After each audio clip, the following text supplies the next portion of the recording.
owning it. And at the corporate level, I guess I'll toss it this way. I've been thinking about this a lot lately because I've got a few grandkids. And so I think I've seen Monsters Inc. a few more times recently than I haven't seen in a long time. And I was reminded of the power of the message of that movie. And let me say why I think this applies is that in Monsters Inc., solely in the monsters, it's kind of creepy. They go into kids' closets and scare them. Now, they would argue that it's not creepy because they're saving their society because they're bottling up the scream of a child to bring energy back to their home. Okay, that's weird, but nevertheless, stay with me. How does the movie end? Sully actually comes and it demonstrates, kind of by accident, that if you capture and bottle the laughter of a child, it's something of the magnitude of 1,000 times, or I can't remember the exact number, more effective at the energy that it brings to their little society. And so that's the way it ends. It changes. And so we have to look at the fact that it might be easier in marketing and advertising to go to the scary stuff that gets people mad and angry and afraid and all chasing shadows. It's a whole lot easier to do that, just like it's easy for a monster to scare. But you know what's harder is actually owning the fact that the reality that we need to help people see and the connection that we can have to their hearts and their minds on things that are positive, that are driving the things that as human beings, by the way, we all want, then we're more responsible and there's a higher impact. But it takes more work.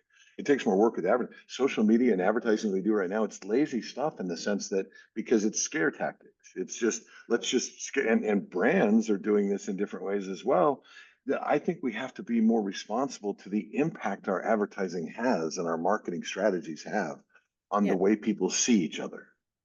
Yeah, Carrie, I'm sure you have a point of view on this. Yeah.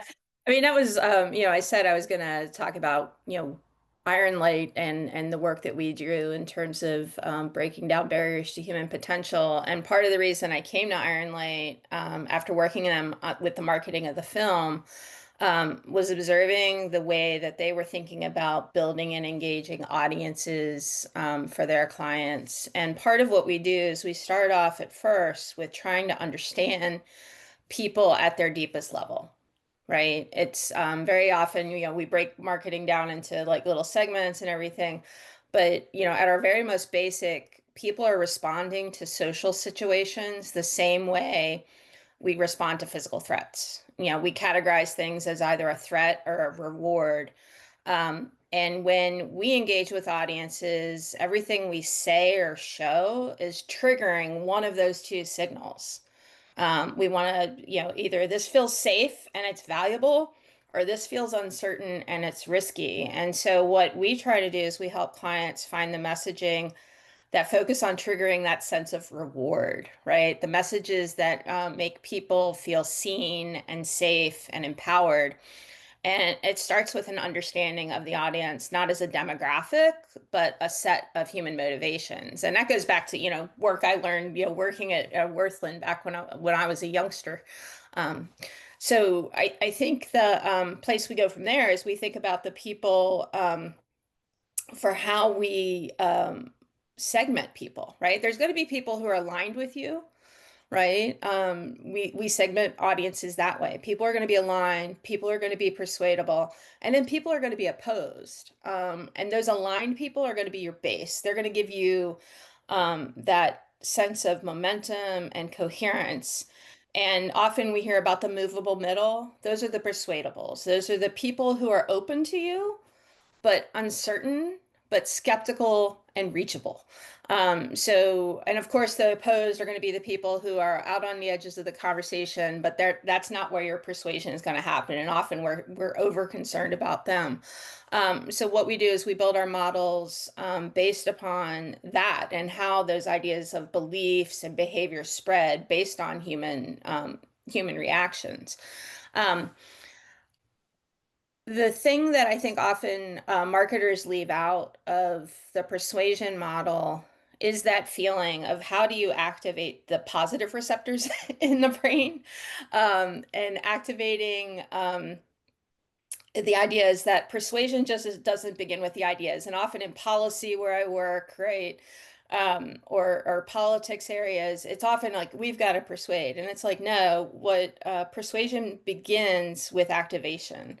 And what you want to do is activate attention, emotion, and irrelevance inside people's brains. And that's through content. And the content that we focus on is something that is actually based in behavioral and neuroscience. It's our team found it. It's a neuroscientist called David Rock came up with it, and he's actually focuses a lot on human resources inside institutions. And the idea is called SCARF. So SCARF stands for status, which affirms people's, the idea of affirming somebody's worth, certainty, which is giving people that sense of reducing chaos and anxiety, autonomy, which restores sense of self-control, relatedness, which creates safety and belonging, and fairness, which gives us that sense of renewal of like moral investment. And then each one of these triggers can either be triggered negatively or positively. And through our messaging, we realize that we're more persuasive when our messages are focused positively on engaging people on those census points of status, certainty, autonomy, relatedness, and fairness.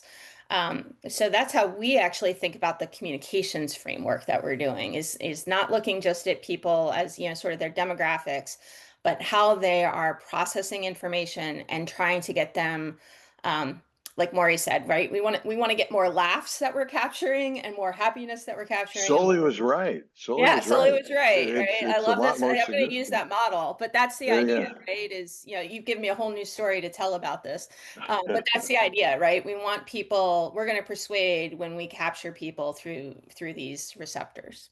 But it takes more work and intentionality, Yes. just Yes. like it does in our own lives. It's not easy. That's the thing. It takes a lot of time to get to those.